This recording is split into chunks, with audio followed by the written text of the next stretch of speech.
20 years after the NHL took the game outside for the first time, Commonwealth Stadium hosts the Battle of Alberta, and we get you set for the Heritage Classic between the Oilers and the Flames right here on the Oil Stream Pregame Show. Hi, everybody. Welcome to the Pregame Show. Huge day in Oil Country. It is the Battle of Alberta outdoors at Commonwealth Stadium. It's been a great few days around the stadium, downtown here. The satellite studios right outside of Rogers Place. The fan park has been great. The parties have been excellent. The vibe has been good. And now the attention shifts back to Commonwealth Stadium 20 years after the first Heritage Classic, which was played between the Oilers and the Montreal Canadiens. We're going to see the Battle of Alberta take over the stadium not too far from downtown. So it's going to be great. Hopefully it is a sellout and there's some late arriving people that snap up whatever tickets are left for this one. The weather is the best that it's been in a few days. Bundle up a little bit. I'm layered up. I'm not wearing a full suit. I have the tie. I have the shirt. I've got thermal gear underneath. I'm going to be ripping out of my satellite studio here at home and heading straight to Commonwealth Stadium as soon as we wrap up the Oil Stream pregame show. And I'll take part in some of the festivities covering the game. So it's going to be awesome. As always, join the conversation. Hit us up in the nasty chat if you're watching on YouTube. We appreciate it. Smash that thumbs up button as well. And if you're listening to the audio stream, maybe you're on your way to Commonwealth Stadium, you can text us 780-218-9999 as we get you ready for tonight's action between the Oilers and the Flames. First of four meetings this season between these two clubs. We do have Matt Kassian, who'll be joining us a little bit later on with Game Changers. And then Dennis Bernstein from the fourth period is in town. So DB, although he is our LA Kings insider, DB also does a lot of the big league events. So he is here, and we'll be catching up with Dennis Bernstein shortly. He was also in Australia. We had him on Hello Hockey a few weeks ago when the preseason was in Australia. So great show for you on the way. We'll also hear from the Oilers and the Flames. They had a late practice yesterday, the Oilers did, and then the Flames had an even later one. The Oilers went at 4 o'clock. Then they had the family skate. Then they had an availability. Then the Flames went on the ice. They had their family skate. Then they had their availability. A bit of a weird thing timing-wise, but that's all part of how the NHL does these outdoor games. And so today they also, both teams did hold availabilities at Commonwealth Stadium after they arrived to the game or to the stadium. The Oilers in style. The Oilers roll out looking like rig workers with the helmets. Really cool. I thought that was a great setup. And then the Flames, some people are ripping the Flames for how they showed up today. They're wearing overalls and cowboy boots and cowboy hats, no shirt. I think it's funny. YouTube, Trev, let me know what you think of the aesthetic that we saw as the teams rolled into Commonwealth. Yeah, honestly, they were both coming in hot. They look good. I'm all for the Flames get up that they had. I thought that was pretty good. Yeah, and then as for the Oilers, they crushed it. That's exactly what we wanted to see. That's what I wanted to see. It fits the bill. It looks good. The boys are ready, and I cannot wait, Tommy. Hey, by the way, I was telling you before we went to air, I was talking to Oilers PR in the summer, and they were trying to figure out what the Oilers look should be going into the stadium. And they were talking about like the college, was it the freshman jackets or whatever that the Carolina Hurricanes did for their outdoor game last year. And I was like, what are you talking about? I was talking with Sean May, and I'm like, why don't you guys make them look like oil rig workers? Get them the coveralls. Yep. Get them the hard hats. Yep. Maybe I planted the seed. They listen to you, Tommy. Maybe I planted the seed. I've got a lot of good friends still over there. But yeah, I thought they looked great. So let us know your thoughts, 780-218-9999. And then Nasty Chat I can see is going. Someone texted in. Norm says, guys, can this be picked up on a smart speaker? Yes, indeed. We're now on the TuneIn app. And I believe you could tell Alexa and whatever smart speaker to play Edmonton Sports Talk, and it should work as far as I know. YouTube, Trevor, are there any technical details that I'm missing out there? Yeah, no, I think you got everything you need. You can talk to, you can say Siri. Yeah, it's pretty cool. We're on TuneIn. If you haven't heard, that's pretty sweet. Beautiful. So Norm, yes, indeed, you can listen as well as watch us here at Edmonton Sports Talk. 780-218-9999. is the text line, and the nasty chat is humming. Hit that thumbs up button, please. And thank you as we get set for the Heritage Classic. All right, let's get to some business here. I'll throw out a question of the night. Let us know your thoughts. Do you think this game will help kickstart the Oilers season after stumbling out of the gates with just one win in the first 7 games? Yay, nay, somewhere in between. Both teams are having a bad year so far. The Flames just 2 wins at 2-5-1. The Oilers at 1-5-1. Both teams looking at this game potentially as something that could spark their season. That was something that was discussed in the availabilities yesterday following the team's respective practices. So I just hope we're going to see some fireworks and some gusto and some spark on the ice in this game. I think we will, because they're 2 desperate teams looking to get things going. So do you think this game will help the Oilers kickstart their season after stumbling out of the gates with just the 1 win through the first 7? Hit us up in the nasty chat or via the text line 780-218-9999.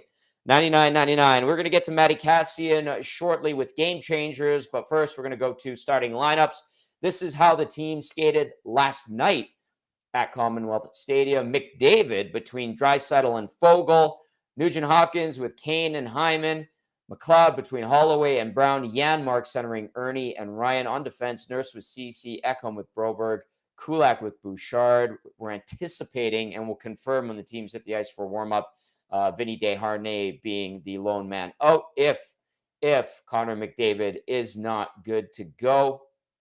The other thing worth noting is if Matthias Janmark isn't good to go, then the Oilers would go 11-7. Now, there was a gala a couple of nights ago. Janmark was there at Rogers Place, and he was in a sling.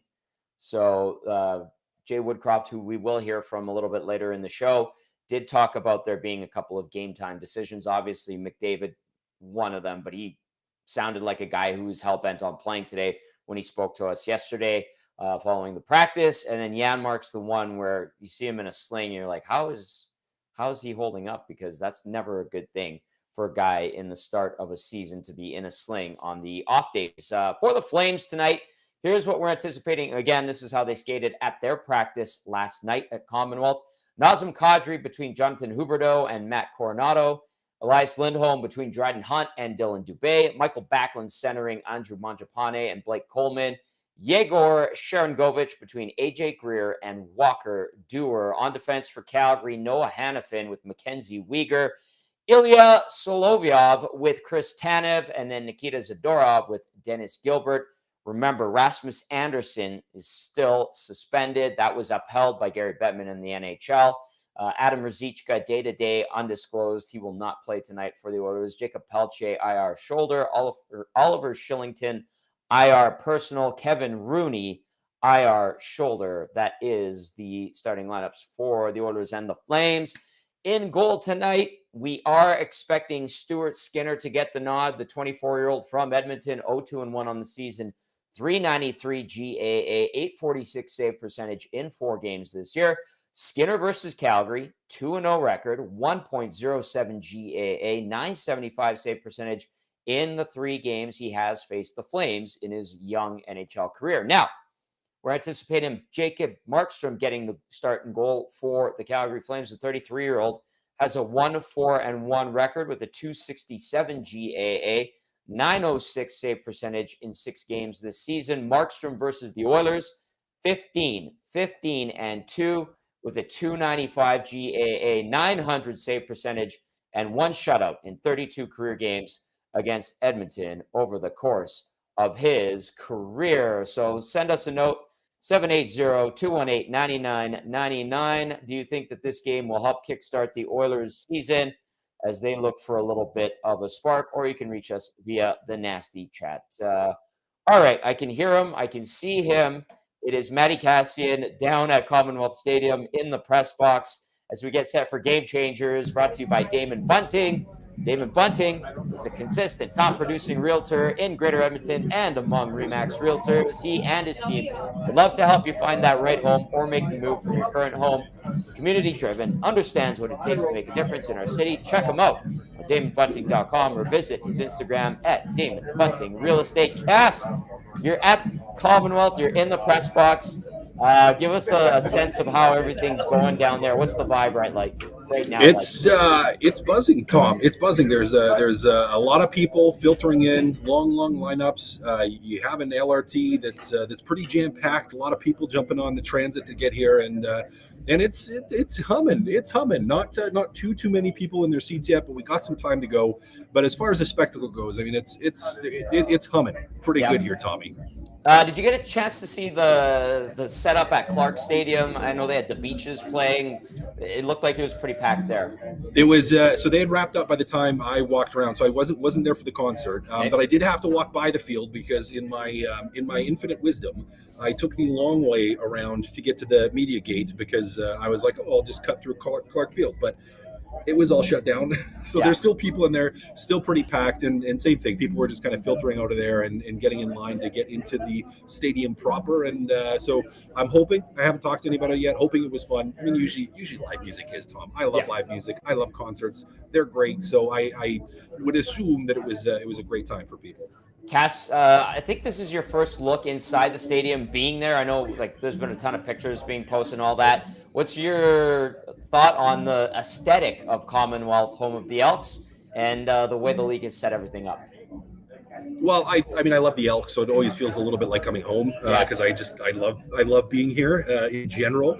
But no, it's great. It's going to be different angles to watch a hockey game, which will be interesting because you're a little bit farther away, or you're not as over top of the ice. So it's going to be a little bit of a different way to watch a hockey game. I think for a lot of people, though, it's going to be super interesting. I mean, it's.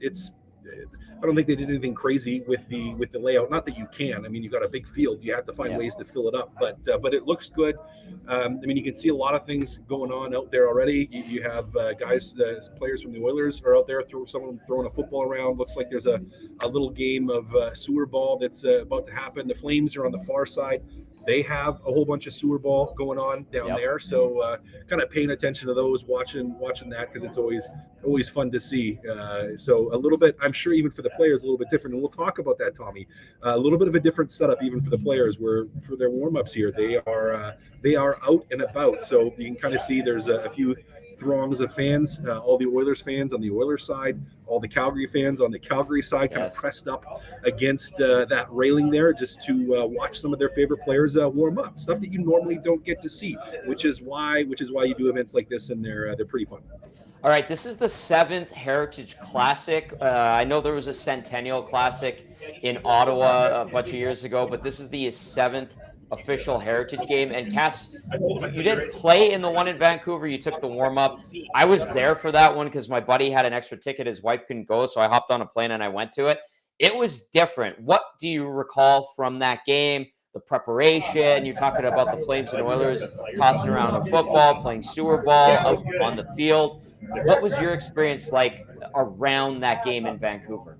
Yeah, well, I had a really good warm up, number one, so I was great in the warm up. Yes. I sniped like 5 times. Goalie wasn't looking, but that's no big deal. Still happened. So I was good. It was too bad I didn't play because I felt really good. I mean, a little different in that one, in that for the area you were, where we were tucked in where the dressing room was, you had enough space like for all your pregame warm up and everything down there, so no one was out and about like right where the fans were pressed up watching you, which would have brought the intensity of the sewer ball game to a whole new level, because it already gets really competitive. Like, guys get in fights all the time about whose fault was what and who was out and not out. It's a game where you have to use your feet and basically via soccer kick a ball up in the air. And one of the Edmonton Oilers, I couldn't tell who it was, just threw a football to a fan who's now throwing it back. Aaron, I don't know if it was on purpose throw or an errant throw, but we didn't get any of that. So and in that one too, Vancouver, warmer weather, it wasn't as cold. I mean, it seems like this is going to be pretty good weather for it. It'll be interesting to see right at the start of the game the quality of the ice until that sun is completely off the rink, because they have the ice covered right now, but I can imagine there's going to be some soft spots out there, and you were aware of that. And even in that game in Vancouver, I think they had the roof closed at the start of it because it was too warm, and eventually they opened it up over the course of the game. I believe that's what they did, but you didn't have the truly full open air atmosphere, which is going to be another just another part of the spectacle and the feel of this one. But I mean, it was an event, right? I mean, all your families got to go for that one a couple days before and go for a skate. So I have a great picture of my wife, who actually can skate quite well, incredibly well for a Texan. You wouldn't have thought that she could skate, but she can skate really well. So we got to go on the ice, and my parents were there. So it was a pretty fun event as a whole. Just a lot of things to remember and to enjoy. So it was great. I'm assuming for the guys here today, it's going to be the same. Again, not that often. You're 5 feet from the fans, warming up, doing your pregame stuff, not in your equipment. So it's a little bit of a spectacle. Again, a great one. I think I'm loving it already. It totally is. It's Game Changers with Matt Kassian, and we're getting set for the Heritage Classic. I do remember that game at BC Place. It was cold in the stadium, Cass. It was up. I thought it was not normal, and I feel like it was because they left the roof open. It was down to like almost zero inside the building. So I think we're going to get probably similar conditions out at Commonwealth today. The Heritage Classic in Winnipeg, they had issues with the sun. I think the start time was supposed to be around 2 o'clock, and they had to delay it 3 or 4 hours because the sun was hitting the uh, the paint or the inlays in the ice, and it was melting the ice. So that was an interesting little dilemma that the NHL had to deal with. I don't think we're going to get that because I think, Cass, correct me if I'm wrong, at this time of year, and I know at the last Elks game a couple of weeks ago when we're sitting on the west side, that's where my season seats are, about 3:30, the sun was gone on the west side, and it was starting to cover the field up, and it got chilly really quickly. Yeah, and I think that's going to be the situation here. Again, there's a decent amount of sun on where the ice surface is right now, but they have it covered. I'm assuming the refrigeration is just absolutely pumping. Yep. So it kind of depends on when they pull that back, how long before they do, and is there any sun left? If there's not, I mean, the ice should be in good shape. But as I said, it still wouldn't surprise me if even right now you look and you see a couple areas where the glass is reflecting with the sun onto the ice, where you kind of wonder, okay, are there going to be a couple of spots where the ice isn't completely consistent? Don't know, which can affect little things. And as a player, it's not something you sit and you want to worry about, but it's something you're going to think about, you're going to pay attention to, and you want to make sure you're at least aware of. Again, not overly dwelling on it, but it's just something else, just another condition to note and to have to react to if necessary. Hey, we had the good fortune of being able to skate. There was a media skate the other night, and listen, the sun was going down. It was kind of an overcast day, a little bit chillier. I was surprised at how cold it was down there. And then the second thing was that the ice was super nice. Like the crunch of it was just perfect, I felt, Cass. And I was trying to get to as many fresh areas that hadn't been skated on yet, and just test it out. And I was surprised at the work that the NHL, Mike Craig, son of Dan Craig, who was the legendary guy at Northlands, the ice maker at Northlands, and took over for the National Hockey League. I was just like, damn, this is a nice sheet of ice. So I'm assuming it's going to be pretty good come game time. Yeah, I hope so too. I mean, but you did bring up another thing that's going to be interesting, which is not just the cold, but I think more the wind. And I mean, I haven't been down there today, but even walking around outside, I was like, okay, well, it was warm as far as being early winter in Alberta. Yep. But when you get bit with that wind, I was like, that wind has a little bit of a bite to it, which will be, again, just another complicating factor where it's not something that you're necessarily going to be overly thinking of. But, it makes a difference in football with punts and field goals and throws. And you kind of wonder if there's going to be a little bit of that depending on the wind. And I'm not sure the angle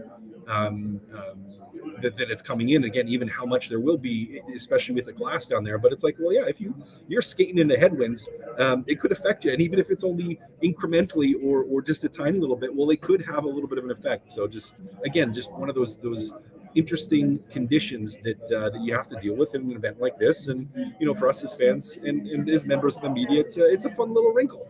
Yeah, it is. How about like the depth perception, watching the puck? The stadium lights I know it's all HD lighting now, but I was skating around there and I'm like, okay, like the fans are 100 feet away on all sides, and it's just the rink. There's going to be people hovering around the rink like they generally do. Do you remember when you were at BC Place and ripping around at practice and in the warm up being like, oh, this is kind of weird to pick up the puck a Yep. little bit. Yep, and I think it's going to be less so for the players, more for the goalies. I think Okay. that's where it's weird because for players, when the issue is, and it's just in some different rinks across the NHL, it's different depending on the color of the rink, depending on the color of the jerseys that the fans are wearing and everything. Where when the puck gets above the glass and your vision from where you're tracking, all of a sudden is taking in all the information and all the auxiliaries that you're seeing outside, where it can mess with you a little bit. And I think it's more, again, more something for the goalies where they're having to truck pucks that are higher than the players who, more often than not, the pucks on the ice are close to the ice. I mean, you're tracking when it's shooting, but you're not having to make a save on it. Right. So it can mess with you a little bit. I think from a depth perspective standpoint, seeing this big gap can do something. And further to that, as I look across the field, most of it, they have the big Heritage Classic logo. They have, a big Will Derrick on one side and, a big strip with the Edmonton Oilers and Calgary Flames names on them. And it's like, aside from that, there's a lot of black out there. I know. And that can throw you off too, especially as it starts to get dark and darker, because it's not like the whole field area is going to be lit. It's just going to be the ice, and it could do some interesting things.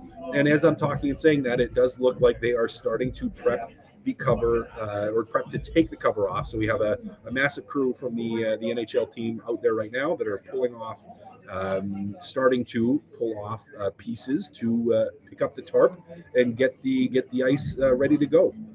It's Game Changers with our analyst Matt Kassian. What's going on over there, Cass? You getting chirped? Our good friend Mark Spector just leaned over. He told me before he wanted to say hi. So hi, Spec. Boys, how's it going in there? There's Spec. All right, Spec dropping in on the Oil Stream pregame show. Cass already down at Commonwealth. I'll be joining you in about an hour there, Cass. One other thing that I like about the aesthetic of these games, and we're seeing it more and more being embraced by teams, is they have a special little outfit that they wear. And we saw the Flames with the coveralls and the cowboy boots and cowboy hat, no tarps, shirtless, which I thought was hilarious. And then the Oilers going with the oil rig worker look with the hard hat. What did you make of that, Cass? I think that, to me, it was executed really well. What did you make of it? I love it. I mean, it's fun, right? Yeah. Like it's fun. I mean, it just adds a little bit of personality to it and adds a little bit of fun to it. Yeah. So it's not, doesn't have to be perfectly prim and proper. It's like, no, you can make this a little bit of a spectacle, which it is. And so I love it. I love it. Nice. I enjoy it. Nice. Okay, let's get down to business, because there is an important game being played tonight down at Commonwealth Stadium in the Heritage Classic, celebrating the 20th anniversary of the original, which happened on a cold November day back in 2003. Number one, Cass, for you, ignore the spectacle. Yeah, for as much as we just talked about the spectacle, I think it's important for the players to ignore it. I mean, it is a different situation. A lot of guys are going to have family, a lot of friends, a lot of people in town watching, a lot of fans watching, a different environment. I mean, the guys are still playing sewer ball out there that we can see, kicking the ball around. And, the more time goes on, the more fans are just pressed up against the railing down there watching, which again is awesome, because it's not like this is something they normally get to see or interact with. Right. But for the players, and especially for the Edmonton Oilers, who have been struggling, to say the least, this year, really important to look past that, because this game is, it's not like, okay, let's just kind of go have fun and see what happens. I mean, this is a division game. Yep. This is a game when you have basically 0 points as a team, or it feels like you have 0 points as a team in the standings. You're falling behind in the division, and absolutely critical game to win. So for as much as you want to enjoy the spectacle, and I'm sure they've had, you have to get past that immediately here. Like there is a game to play. And mentally, a huge part of this is going to be how they, not just how they start. I mean, because, Jay Woodcroft talked about it. You need that full 60 minutes. We haven't seen a full 60 minutes yet. And with everything going on in a normal situation, I would say it'd be kind of easy to have to feel your way into it a little bit with the spectacle of the event. But you don't have that luxury today. You don't have that luxury as a team. You have to come out of the gates and for the entirety play this like it's a Game 7 playoff game in a normal rink without anything else going on. Like that's the level of focus you have to be at here. It's going to be challenging to do so. Calgary's going to be in a semi-similar position, but yep. You know what? You got to look past it, and it's just going to be huge. Whichever team is able to ignore that spectacle a little bit more able to focus a little bit more, able to come out and play that full 60-minute game, probably wins the hockey game. And for both fan bases, they'll both be feeling either much better about their team or completely smashing that panic button. Game 8, and we're already talking about that, but that's the point. Tom, I know we say game 8, and everyone's been saying it's 7 games. It's only game 8, but it's like that's 10% of the way through the season. Yeah, that's true. Like that's not nothing. It's not 3 games or 4 games. Like this, we're 8 games in here. This is game number 8. That's 10% of the season. That's not nothing. Good point. Number 2, Cass, Mick returns. This is a big one. Yeah, I mean, not much to say about this, but even if McDavid's at 80% and McDavid at 80% is better than 99.9% of the rest of the NHL, still really. So what exactly we're going to see from him? I still think it was more lower body than upper body, or maybe it's in oblique or abs, and they say upper body because it's kind of on the upper body, but really that's a lower body injury. We don't know with absolute certainty. However, I will say, we're going to be watching him to see how well he's moving, see if there's that explosiveness in his game, see if it's something where maybe it's explosiveness one direction and not the other. We don't know yet, but how can you not have this as a game changer when he's the best player in the world? And again, at 80%, if that's what he's at, is still, the elite of the elite. Yeah, I mean, he, in that press conference last night, was pretty determined, said he doesn't like missing games to begin with. I got the sense that he was good to go. The one guy, Cass, that might be questionable, and Jay Woodcroft talked about it earlier, saying that they have a couple of game time decisions, might be Matthias Janmark. He was seen in a sling the other night at a gala for the Heritage Classic at Rogers Place. If he can't go, how much of a loss is that? How does that change things for the Oilers? I know he's a 4th liner, but he's a PK guy too. Yeah, he's a PK guy, and it's not like your PK has been fantastic, so it hurts you a little bit there. But I mean, if I have to pick between having David back and having Janmark out, I know which one I'm picking, as everyone else in Edmonton would undoubtedly pick as well. So does it affect you? Yes, but as you said, Tommy, it's not like he's an integral guy. In his time recently, getting an opportunity on the top line, it's not like he stood out in a way that was extremely positive, had a couple mistakes. We talked about the massive over back check to the corner on one of the goals against the other night. And, he's does it affect your penalty kill? Well, maybe, but I don't know. That to me, it's kind of like I don't want to say it's a nothing, but it just, the impact of McDavid coming back in is just so much greater than Janmark potentially being out or being out. Absolutely. Okay, it is Game Changers with Matty Kassian, our game analyst. Number 1 was ignore the spectacle. Number 2, Mick returns. Number 3, Cass, embrace the hate. I want to see this tonight. I want to see this tonight. I mean, it's the Flames. You hate the Flames. The city hates the Flames. They hate you.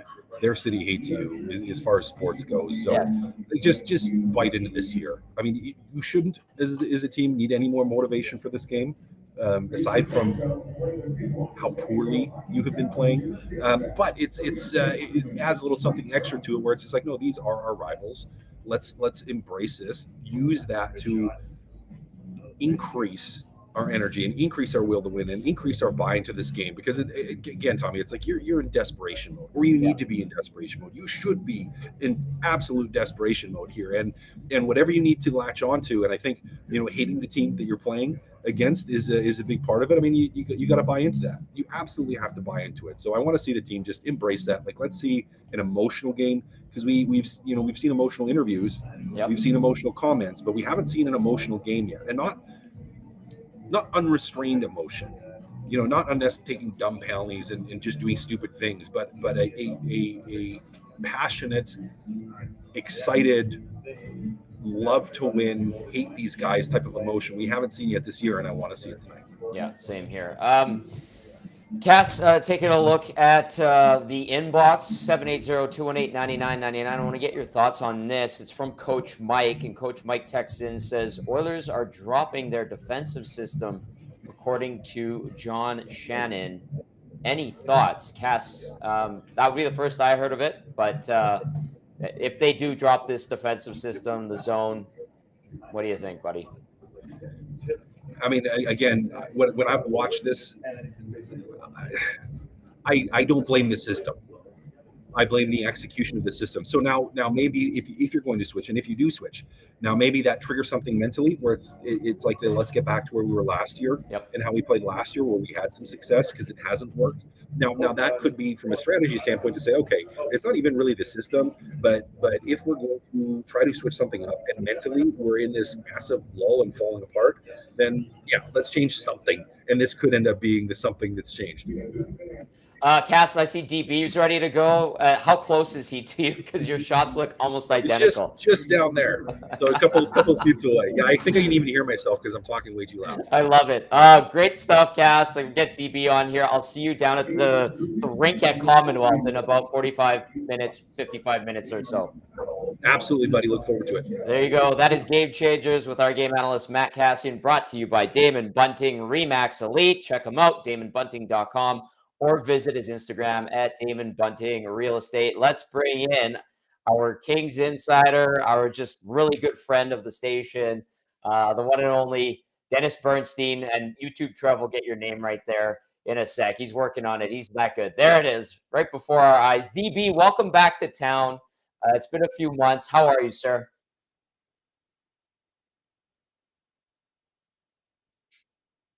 I think there was a little exchange on X a couple of weeks ago. People asked me, I've been to now 32 I've been to all 32 cities for a game, and one of my favorite cities, and I mentioned Edmonton. I said Edmonton's got a great setup with Rogers and JW Marriott. So I tweet that, and 40 people like it. All 40 people were for Edmonton. And then everybody else, oh, how can you say Edmonton rates and da-da-da? So I am a big fan of Edmonton. This is going to be a great game. Happy to be with you. And, yeah, I could hear Cat. I'm like, who's that guy being really loud down the other end of the – oh, it's Cass, of course. So happy to be with you, Tommy, and ready for this game tonight. DB, I'm looking forward to seeing you. I didn't have a chance to see you last night. I know we'll get together after the game and after the post-game show tonight, I'm sure, because you're going to stick around, right? Sure, absolutely, man. I better stay up because my flight's at 7 a.m. going to Toronto after that to see Dave Pagnotta, Ryan Payton, the rest of the hot stove guys. So it's going to be a long night, but it's going to be a fun night, like it always is with you. Yes, likewise. And you know what? Every event that I would travel to for the NHL and covering the Oilers, All-Star, draft, whatever, they always said, people from those host cities said, it's the worst hosting. I understand that a little bit now. But at the same time, I've had a lot of fun, DB. Like, I'm tired beyond belief. Yeah. I think I've had a couple of all-nighters, but it has been super fun, and I've embraced all this. How do you find these events? I think they're fantastic. And from a fan standpoint, it's history. I mean, if you're sitting in the upper deck of Commonwealth, it's going to be hard to watch the game, yeah. But you're buying a ticket to watch history. This hasn't happened in 20 years in Edmonton. It's a great day. They just took the cover off the ice because it's been sunny. It's not that cold. It's not windy, which is important. And hopefully we'll get to see Connor play. So I think it's a lot of fun to see these games. You're with and look, Calgary's representing. There's a lot of Calgary fans here as well. Yeah. I think these are it's a concept, and I think it's what they've done here to promote this fun. But yeah, all the big tentpole events the NHL pulls off, like Toronto, the All-Star game is going to be. Tom, rest now for All-Star weekend because it's going to be wild. But this is I've been to other outdoor games as well. This is going to be a great night and a lot of fun for the fans here. Dennis Bernstein joining us now from the fourth period. DB back in town as we get set for the Heritage Classic. If you have any questions for him, 780-218-9999. Or if you're watching on the EST YouTube channel, you can also hit us up via the Nasty Chat. DB, you've talked about all the events that you've covered over your time in the National Hockey League. When you think back to the first outdoor game in the NHL, the one that was at Commonwealth Stadium back in 2003 and how ridiculously cold it was, did you ever assume or think that, hey, this might actually become a thing where we're talking about, 20 years later, 30 to 40 outdoor games, 4 every year almost, it seems like. Do you recollect your thoughts when it first happened back then? Tom, when you watch that game, you're like, this is way too cold. How can they ever pull this off doing outdoor games? Yeah. And they've done it. They played in Minnesota. They played in Hamilton as well. So it's been it's a challenge for the fans mostly. And I was one of the few to go to Lake Tahoe when nobody realized that the sun comes out in Lake Tahoe for 325 days a year. So that was a challenge as well. And wanted to play the games at night. But I never thought to this magnitude. I don't think anybody saw this coming. And then look, everything pivoted off that Winter Classic in Buffalo. That's what really started the show. But when you watch it, you watch, you know, the Canadian goaltender with the toque on his head in Theodore, yeah. 2003. You think, yeah, it's Jose Theodore. I can't think like how is this ever going to work? But the league has made this work. And Tom, for people that don't like outdoor games, right? There's been 37 outdoor games. 35 people in attendance. 2 were during COVID, and the average attendance is 52,000. Yeah. They're going to keep doing these games, Tom. If the average attendance was 20,000, maybe not. But when it's 52,000, they're going to have a sellout here. It's a successful event. Fans do like it. And not only that, Tom, if you'd asked me 20 years ago, oh, yeah, the 20 years from now, Edmonton and Calgary are going to be doing the Heritage Classic, and it's going to be televised on TBS in the States. I want something that you're drinking because I never thought that would happen. Now, does it have the luster in the States that it's going to have here in Alberta? Of course not. But it's great to see the coverage. It's great to see they're going to do it. And NHL International's here. EJ Redick and Dave Reeder doing the call there as well. So it's a great event that will keep going until fans don't have a flavor for it, but they continue to have a thirst for these type of games. Fair enough. That game at Commonwealth in 03, the second coldest, like you mentioned, 0 Fahrenheit, minus 18 Celsius, but with the wind chill, it was even colder. But that's the record that the league is, or the temperature that the league is putting on the record in their media package. And then the coldest, you talked about the Winter Classic at Target Field in Minneapolis. That was minus 6 Fahrenheit, which equates to minus 21 Celsius. So that Heritage Classic back in 2003 wasn't even the coldest. And that's insane to believe because, DB, I could have gone to that game. I had just turned 18. It was one of my buddies' birthdays that night. And I looked at the temperature. I'm like, not a chance in hell. I'm going to the bar and I'm going to have a great time. And I still, to this day, don't regret that. So, yeah, I'm too old for that. So, Tom, I got a seat in the press box. If I was sitting outside, I don't know, maybe it lasts half the game. But, I went to the outdoor game in Raleigh. That was not that warm there. So, it's part of the elements. But, again, you bundle up.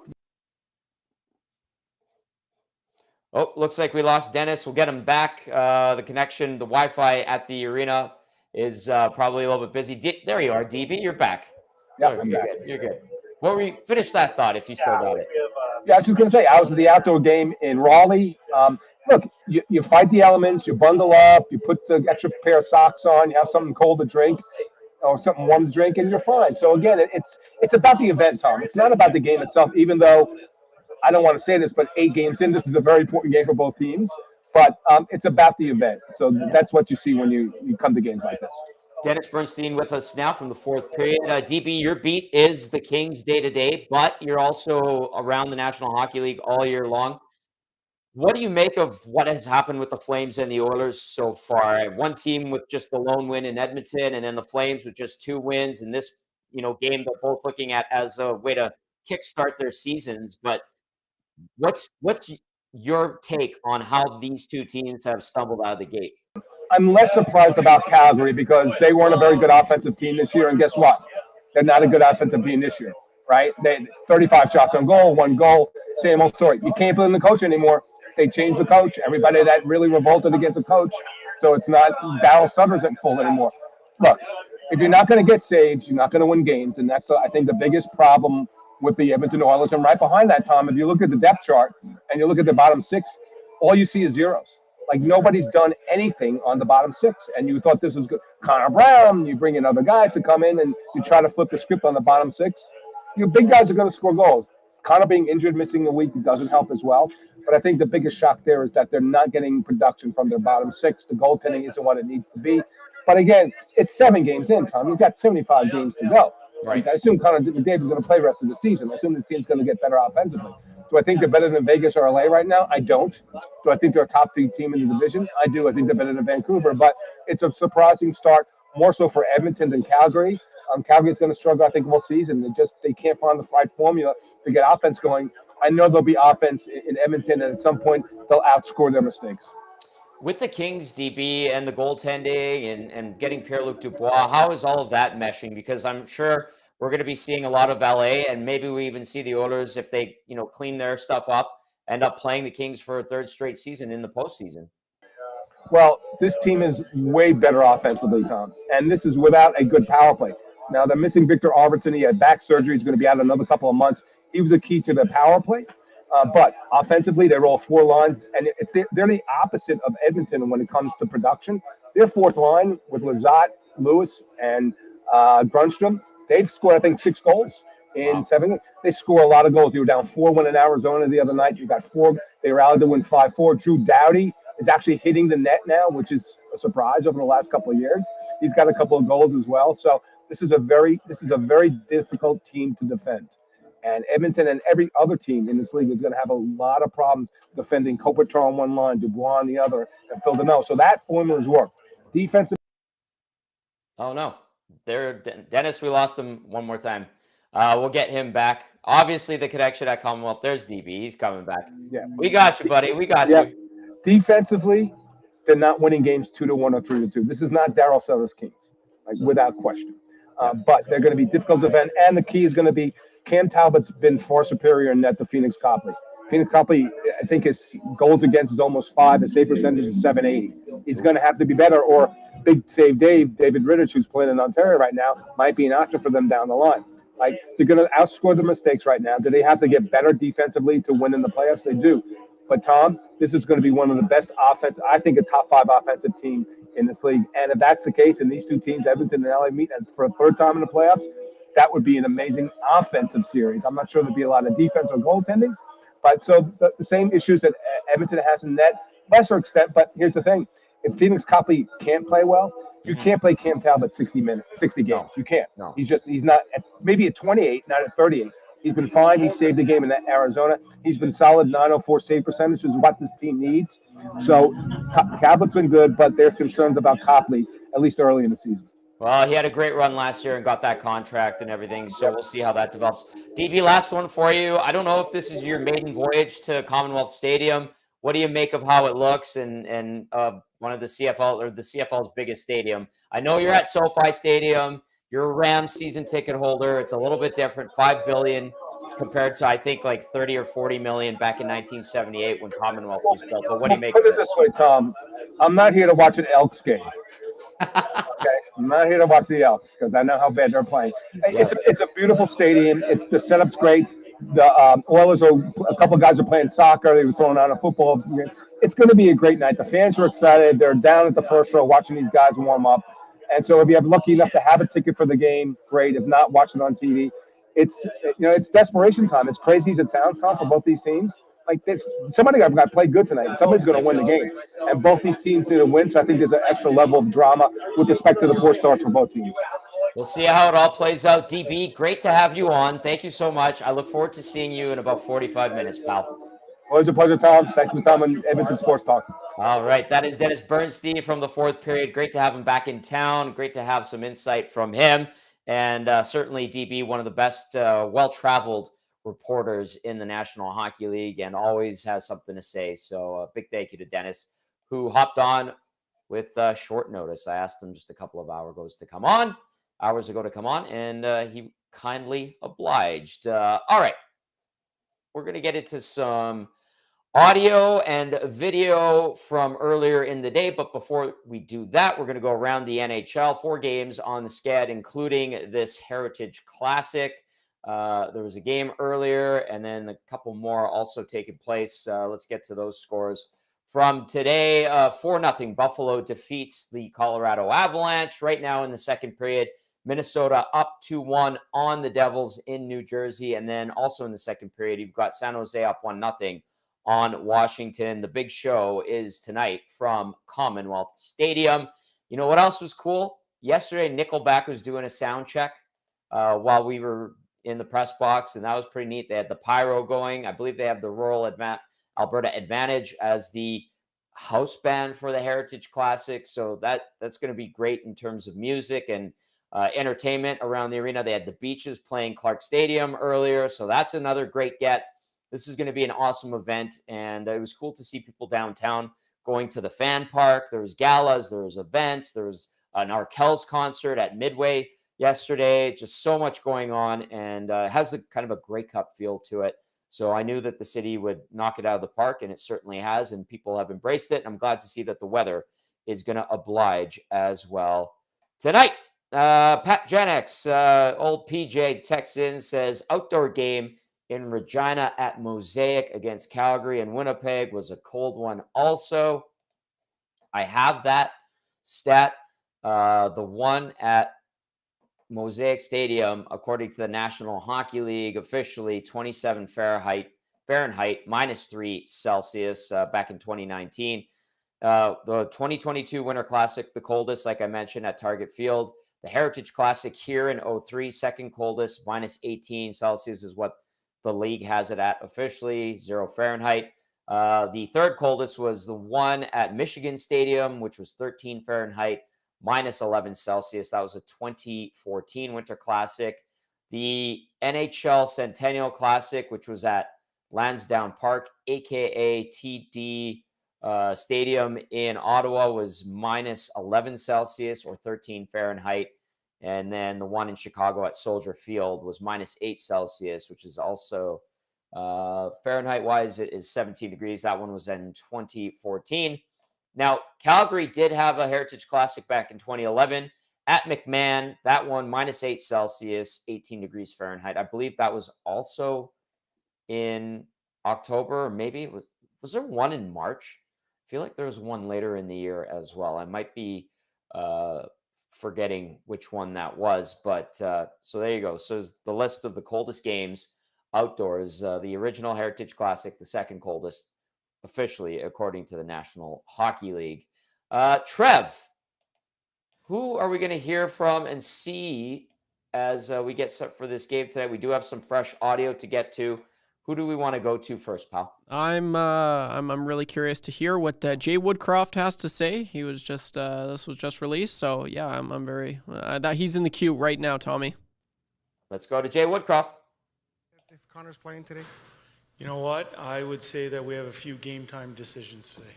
he's one of them. He's one of them. Now that this game is here, there's been so much build up to the game. I guess how do you guys feel about it? Is there excitement? That nervous energy, and how do you guys kind of? Yeah, I think obviously it's a different venue, different format. Most important thing is that there's 2 points that are going to be awarded tonight, and that's where our focus is. Those have been hard to come by through 7 games, and we've had some good talks and good practice, but in the end, we're about the 2 points tonight. We appreciate everything around the game, but what's most important for us is the game.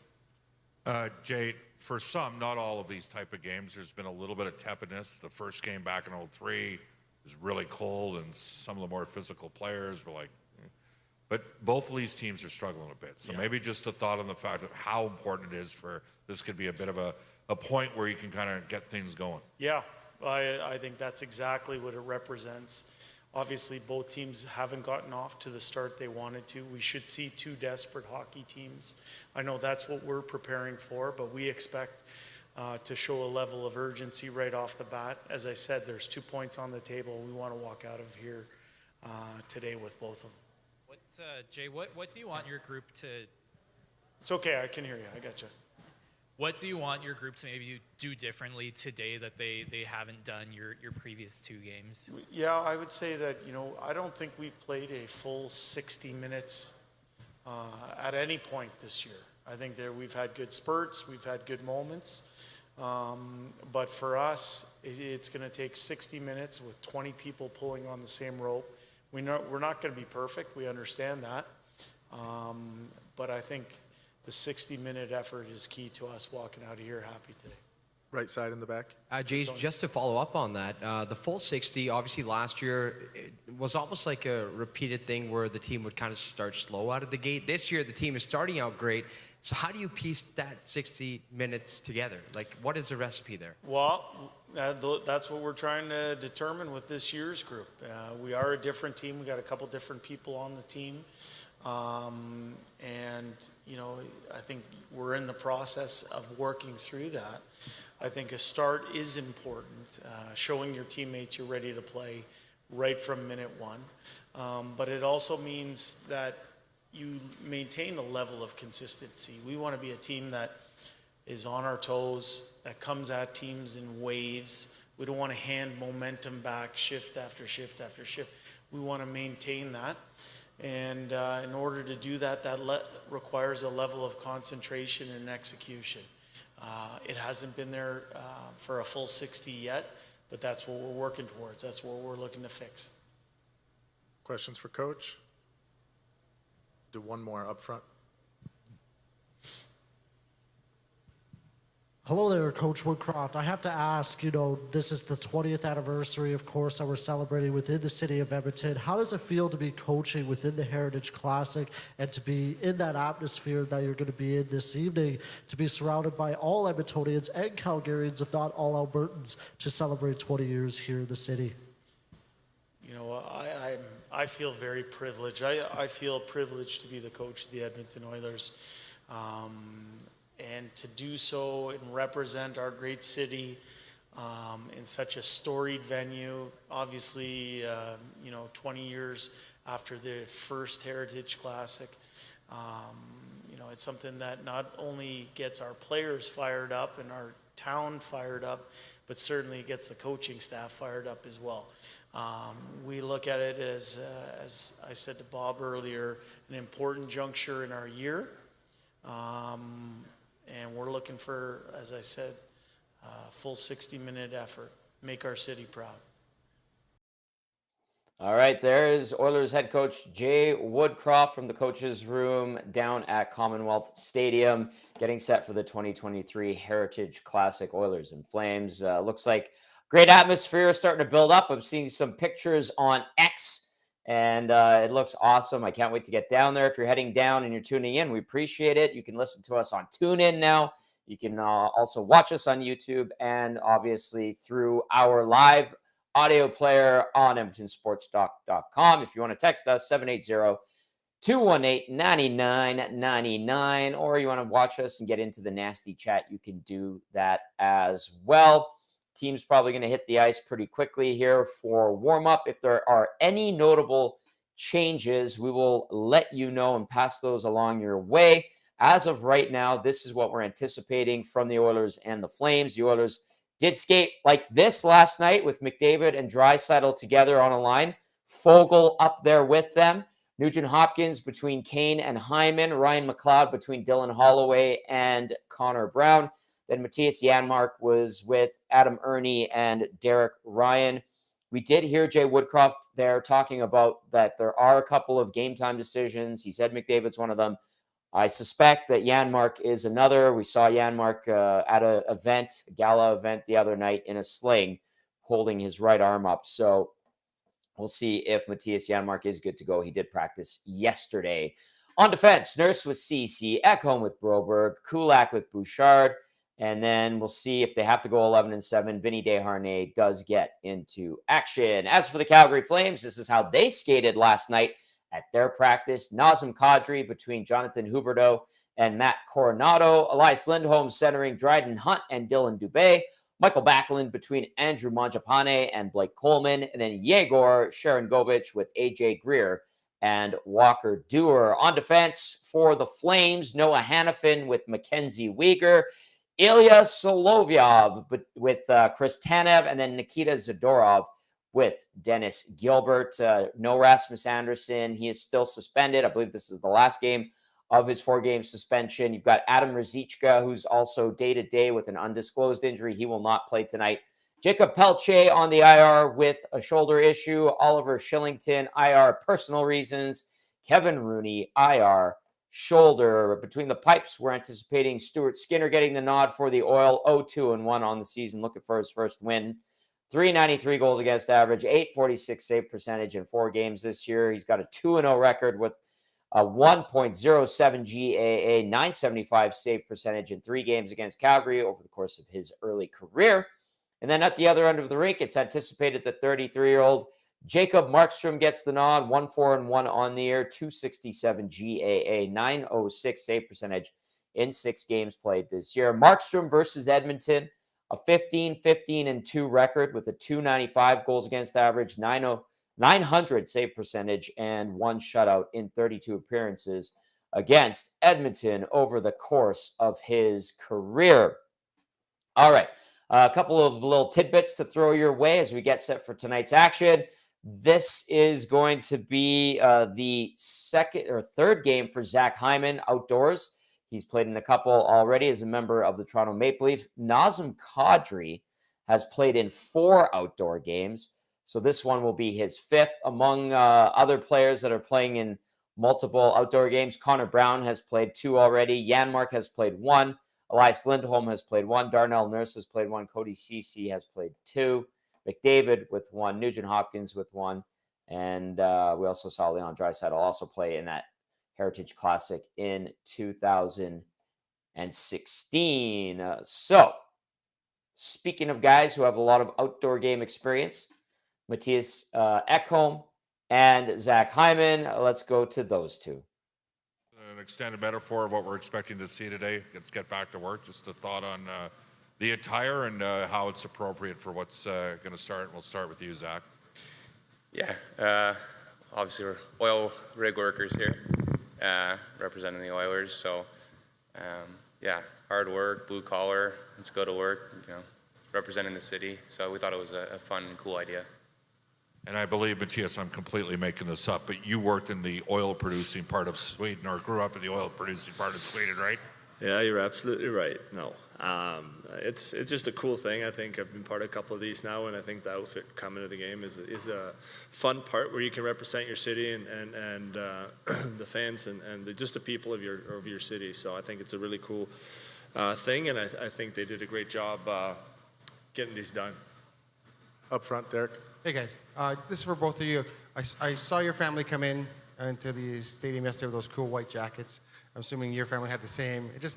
Can you just give me a thought on being able to include them in this and being able to have them on the ice after practice yesterday, and how much it means for you guys to have them here at the game today? Okay. Yeah, no, it's really cool. It's not that many events where you can actually bring your family in and have a special moment like this. And I've been fortunate enough to be in 2 of these before. And as especially my son grows older now, he can skate on his own, and he's just so excited to come out. And it's a really cool moment for your family. Like, I have 3 kids now. We get them out there and make them feel very much a part of this, and yeah, I think that's probably the coolest thing about doing this. Obviously, it's going to be an exciting game, but those family skates are always something you look forward to. Right side in the back. Oh, sorry. No worries. Yeah, similar to what Matthias said, I just think when you're a hockey player, you go on this journey, and it's not just yourself, it's your family, your extended family, and to have them be able to share in a part of a game like this is special for everyone involved, and you build lifelong memories. We'll always remember skating with our kids on the outdoor rink, and even if they don't remember it, they'll see the pictures. So it's pretty special. Matthias, obviously we know the significance of an event like this, but coming into this game, of course, we know what the record is. Could this be a perfect pivot point for you guys early on in the season to maybe turn things around, beginning with the good effort tonight?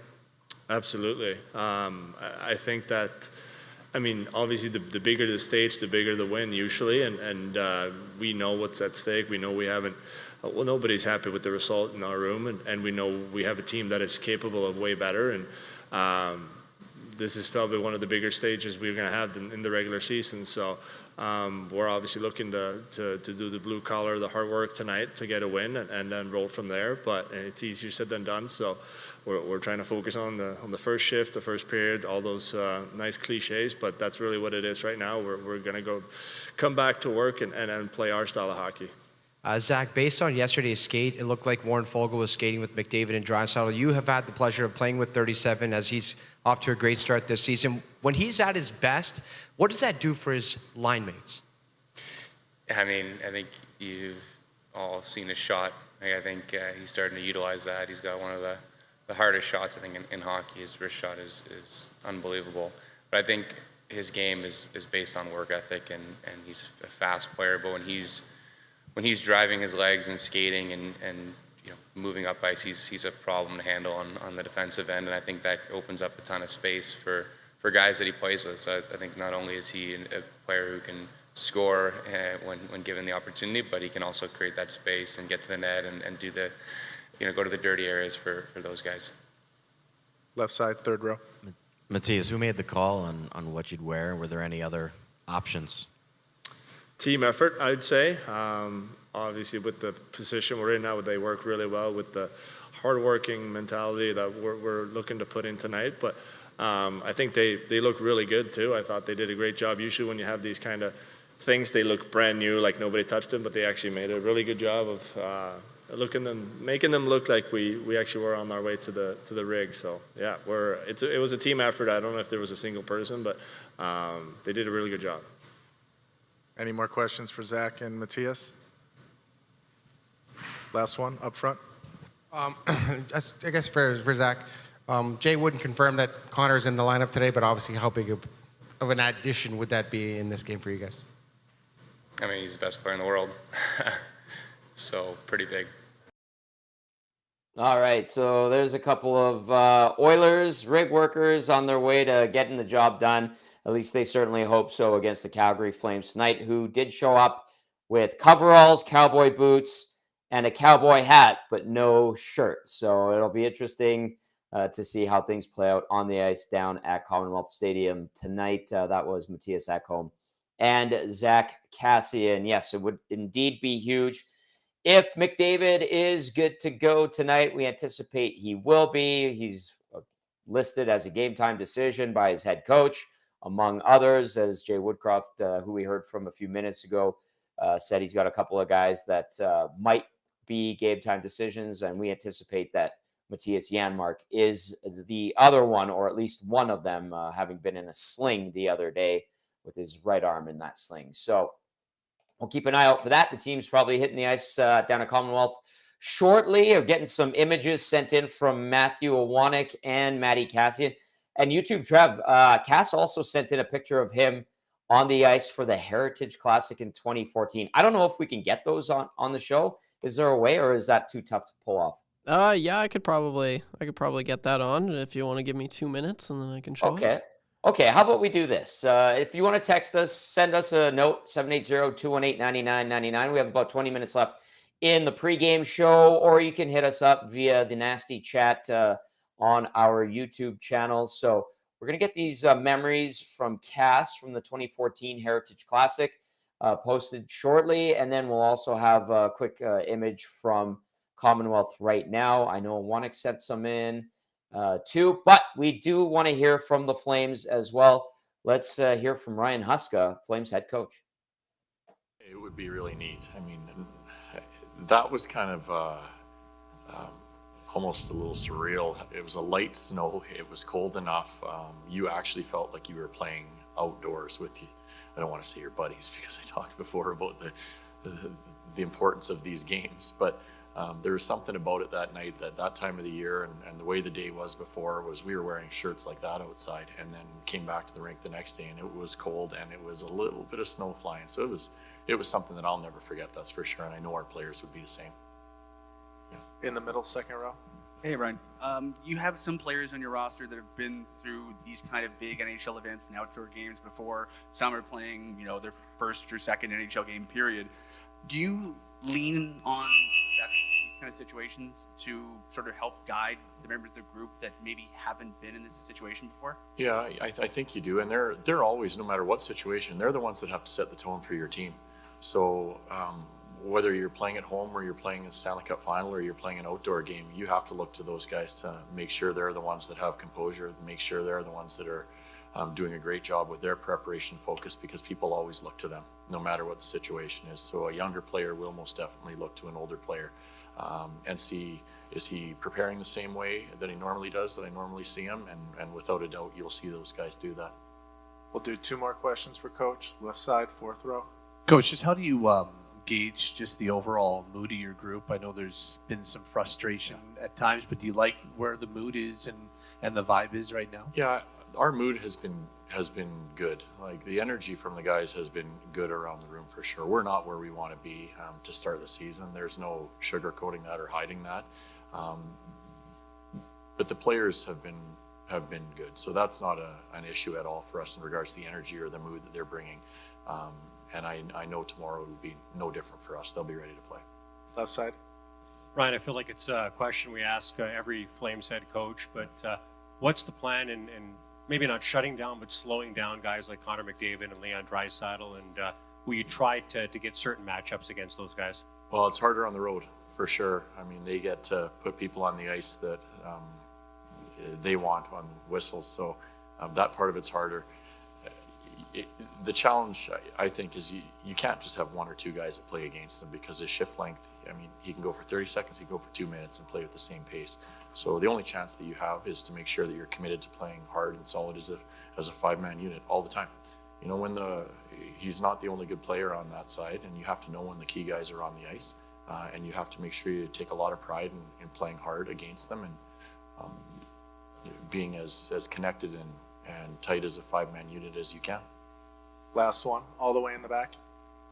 Hey, Coach, you mentioned in Regina that feeling of maybe just that you were out there playing hockey with your buddies. When guys are feeling a little frustrated, things aren't quite going their way, is that a feeling that you hope they can kind of draw on with a spectacle like this? Well, you always want to make sure that you're playing for the person beside you. I mean, that's the biggest thing, because you have a different intensity when you do that, because you have a responsibility, or maybe you have to be a little bit more accountable because you can't let that person down. So a lot of times it does come into play in that regard. You want to play hard for the guy that's next to you. So it for sure does come into play.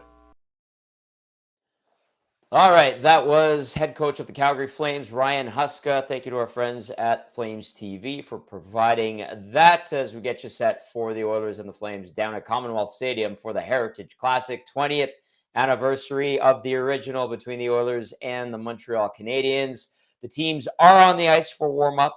Connor McDavid is taking warm-up. Stuart Skinner is the starter in goal for Edmonton, and Jacob Markstrom is your starter for the Calgary Flames tonight. Any other details that trickle in, we will pass along your way. We do have a photo to share that Cass sent, and which one are we going to show? What are we looking at here? YouTube, This is good old Matt Kassian. He laced him up for would this have been the Heritage Classic, I guess, back in... That was the 2014 Heritage Classic in Vancouver. Yeah, look at that. So pretty cool. Definitely, he's bragging, but bragging rights for sure. He deserves it. Look at him go, man. Good for him. That's so cool. He did not get to play in that game. But I I was there. Still lacing him up, kind of, sort of, right? He had a great warm-up. He was excellent. Like he said, he sniped a few when the goalies weren't looking.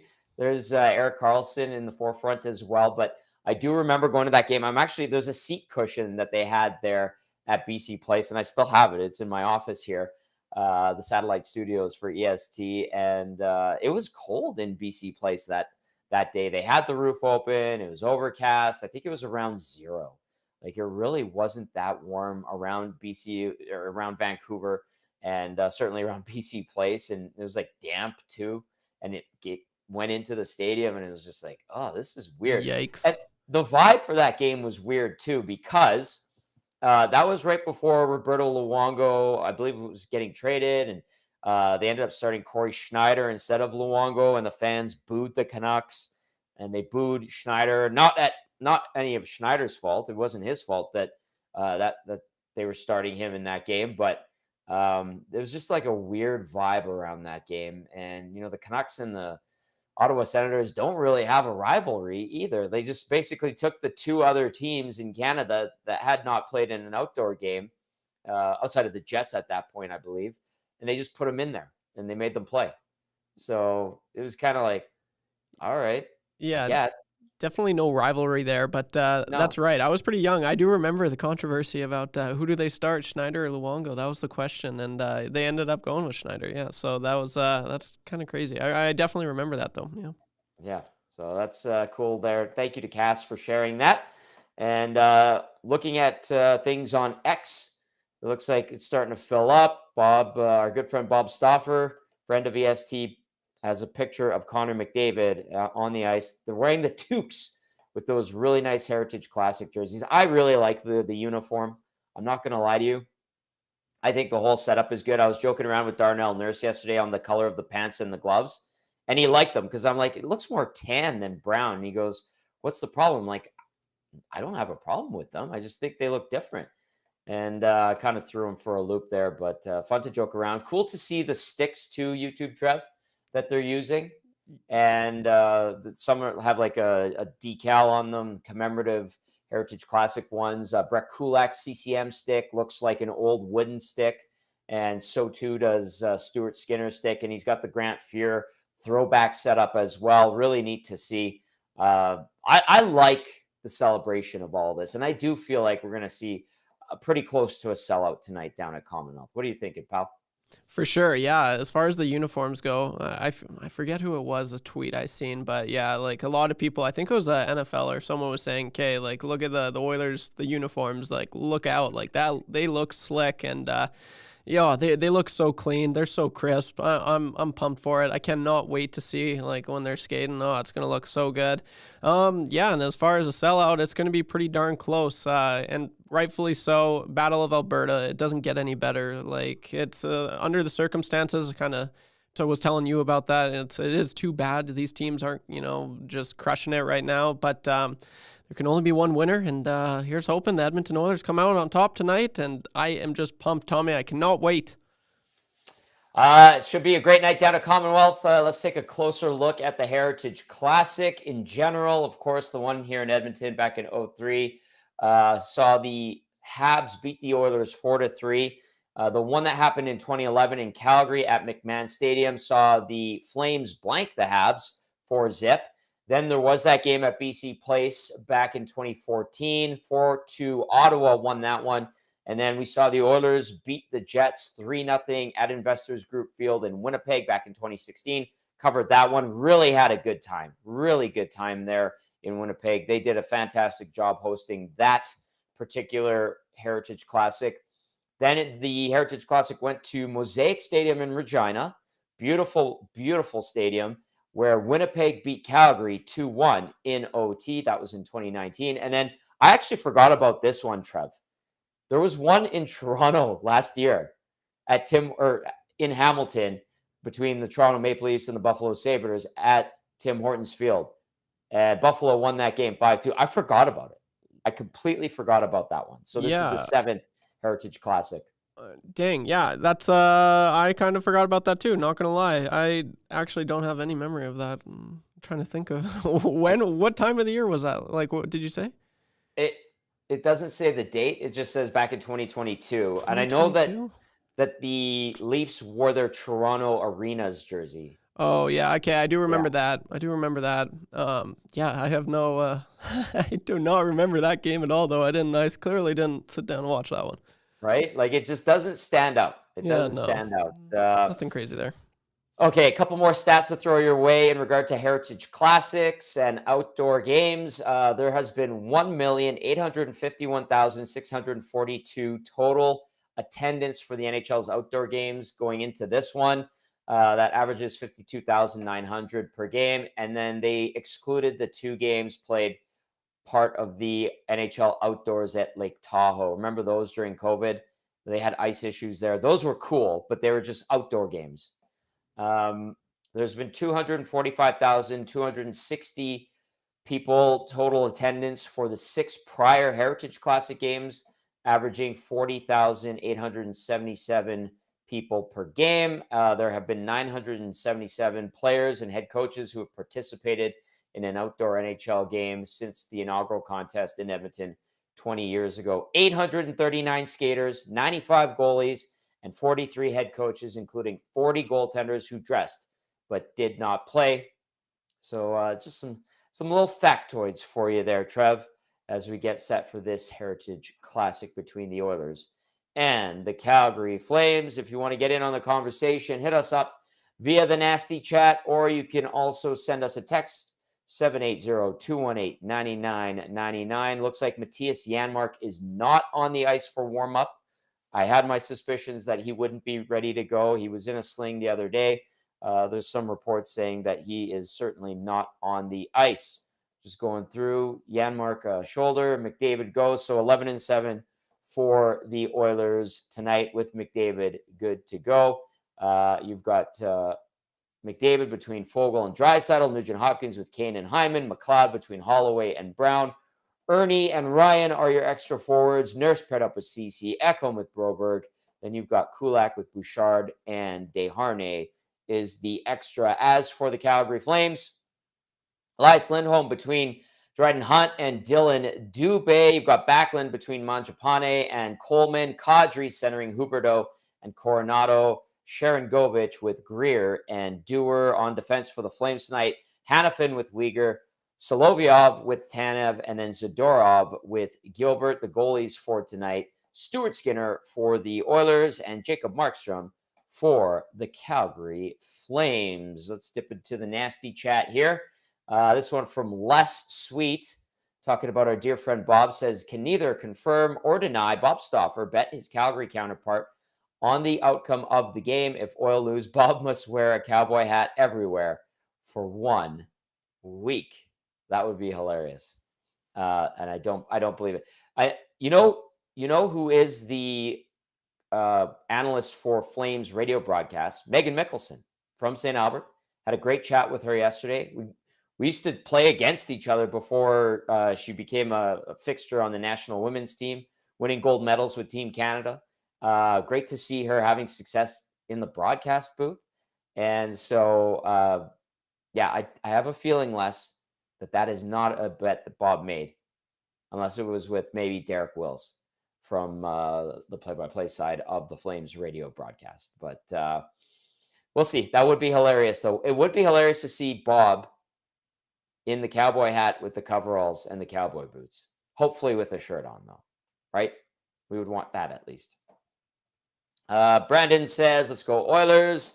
Another one from Mop Miller says, game on, boys. And then Les says, are those classic sticks actually wood or just in appearance? Just in appearance, Les. They are graphite or carbon fiber sticks, one pieces that are just wrapped with a wood looking decal or decal, however you want to say it. Jenna wants to know, is Tom short for Thomas or Timothy? Or Tomothy? It is for Tomothy. Thank you, Jenna. Yes. Tago wants to know how many seats are still available. Did you see, Trev, Heritage Classic tickets? I have not seen that. My bad. I'm looking it up right now. Let's see if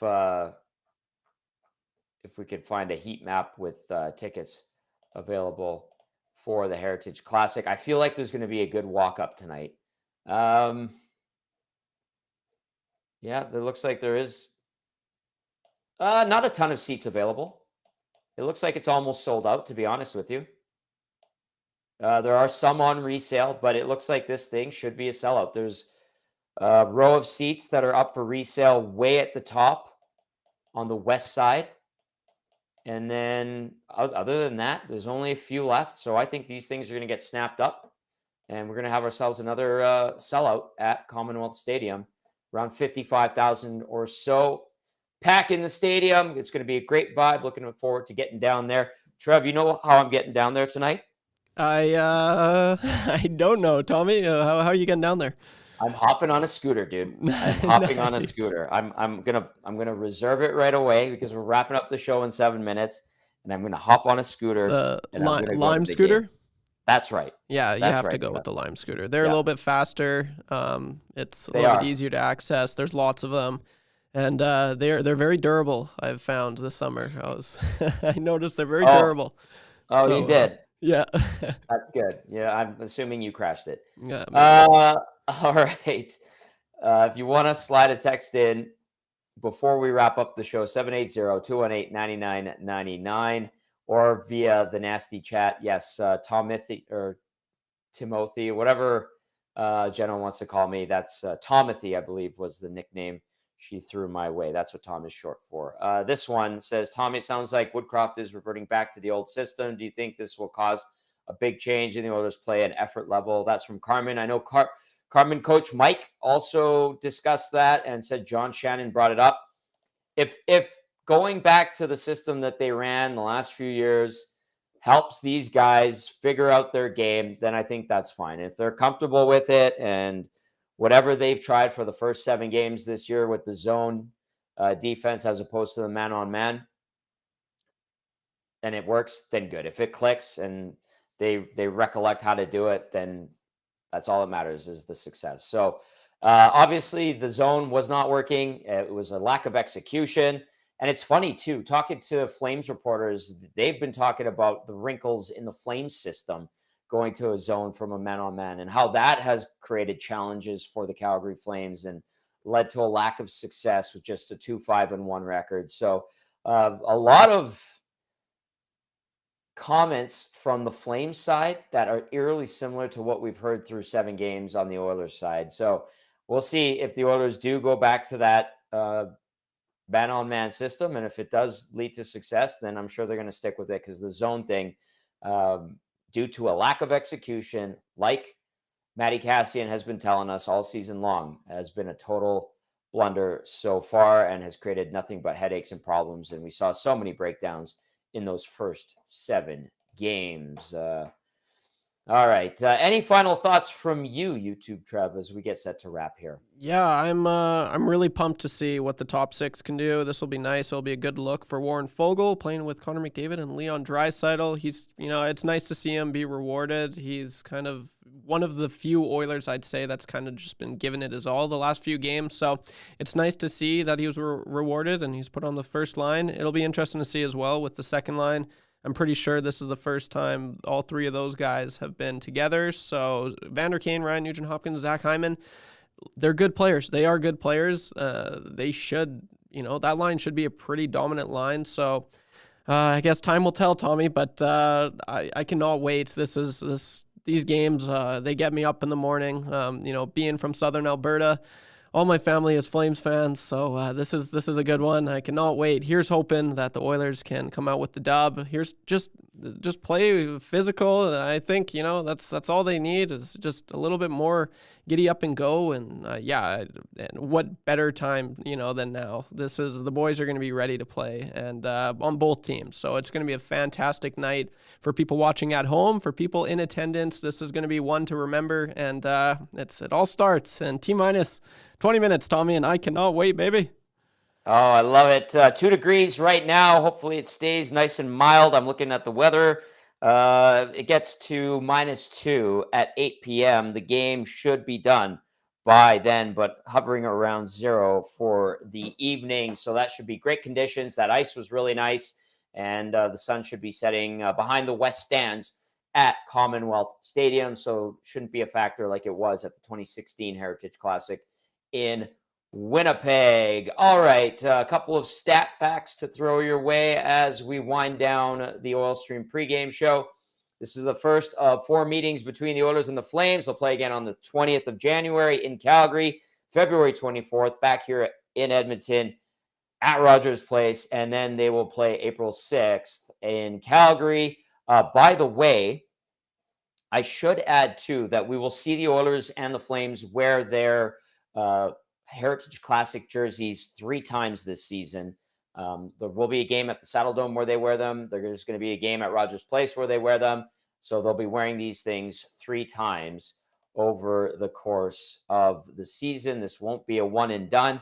I'm looking at the jersey schedule. Yeah, they'll wear them January 20th and then February 24th here in Edmonton. January 20th is in Calgary. So we'll get to see them a few times, which is great. Also of note, Oilers, of course, coming off that 3-0 loss to the Rangers, looking to bounce back. Calgary, also a 3-0 loss to St. Louis the other night. Edmonton looking for its first home win of the season. I know the joke was, are the Oilers going to win a home game before the Elks do at Commonwealth? Well, that didn't happen this year, but if they get their first win of the season and they do it at Commonwealth Stadium, that would be great. Edmonton is welcoming a Calgary team that's 1-3-1 on the road so far this season. Edmonton also 5-5 in the last 10 versus the Calgary Flames. This is, oddly enough, Calgary's first matchup against a Pacific Division team this season. All right, that's going to do it for the Oil Stream pregame show. Big thank you to Dennis Bernstein for hopping on. Great to catch up with DB. I'll see him in about 15 minutes down at Commonwealth Stadium. To everyone who tuned in, texted in, we appreciate you. Smash that thumbs up button if you're watching on our YouTube channel. And that will do it for the Oil Stream pregame show. For YouTube, Trev and Matty Kassian, I'm Tom Gazzola saying enjoy the Heritage Classic. We'll talk to you following the Battle of Alberta.